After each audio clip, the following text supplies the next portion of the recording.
Hello friends, I am doctor Harshit Shah, surgical oncologist at Fortis hospital Bombay. आज मी तुम्हाला colon cancer बद्दल सांगणार. Colon म्हणजे काय? कोलॉन म्हणजे मोठी आत. ती राईट साईडला सुरू होते, वरती जाते, सरळ होते, नंतर लेफ्ट साईडला परत खाली जाते आणि लास्ट पार्टला आम्ही रेक्टम सांगतो, जे नंतर त्यात खाली ओपनिंग होतं. कोलॉन कॅन्सर मध्ये पण 4 स्टेजेस असतात. पहिलं स्टेज, दुसरं स्टेज, तिसरं आणि चौथं म्हणजे पसरलेलं. पहिलं 3 स्टेजमध्ये आपण ऑपरेशनचा ऑप्शन असतो. तर ऑपरेशनमध्ये आपण काय करत? आपण जे मोठी आत असते, जिकडे गाठ असते, त्याचा 10 सेंटीमीटर पुढे आणि मागे आपण ती गाठ काढतो.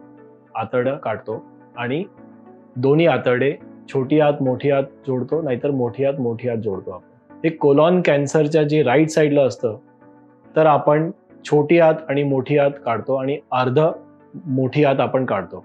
लेफ्ट साईडला गाठ असेल तर लेफ्ट साईडची मोठी आत आपण काढतो आणि राईट साईडची आपण प्रिझर्व करतो. आता आपण ऑपरेशन कसं करू शकतो? पहिलं आधी आपण पूर्वी चिरा मारून ऑपरेशन करत होतो.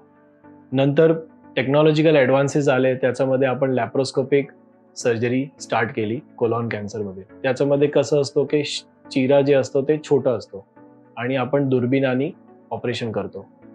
आता सध्या अजून टेक्नॉलॉजिकल ॲडव्हान्समेंट आलं, त्याच्यामध्ये रोबोटिक सर्जरी इंट्रोड्यूस झाली. रोबोटिक सर्जरीमध्ये आपण हा कोलॉन कॅन्सर खूप सोपानी आणि एकदम छोट्या चिराने आपण ऑपरेशन करू शकतो. याच्यामध्ये फायदा काय? फायदा म्हणजे पेशंटचं रिकव्हरी खूप जास्त लवकर होतो.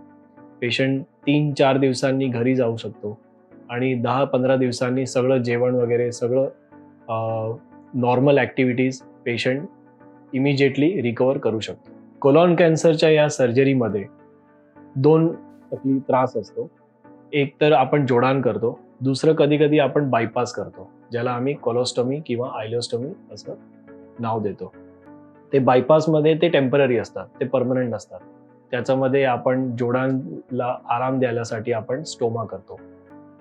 म्हणजे आता कोलॉन कॅन्सरची सर्जरी एवढी सोपी झाली आहे आणि एवढी कॉमन झाली आहे की आपण लॅप्रोस्कोपीनी, दुर्बिणानी नाहीतर रोबोटिकनी कुठेही करू शकतो. आणि फोर्टिस हॉस्पिटलमध्ये रोबोटिक सर्जरीचं खूपच ॲडव्हान्स्ड मशीन आहे. त्याच्यामध्ये आपण कोलॉन कॅन्सरची सर्जरी खूप आरामात करू शकतो. थँक्यू.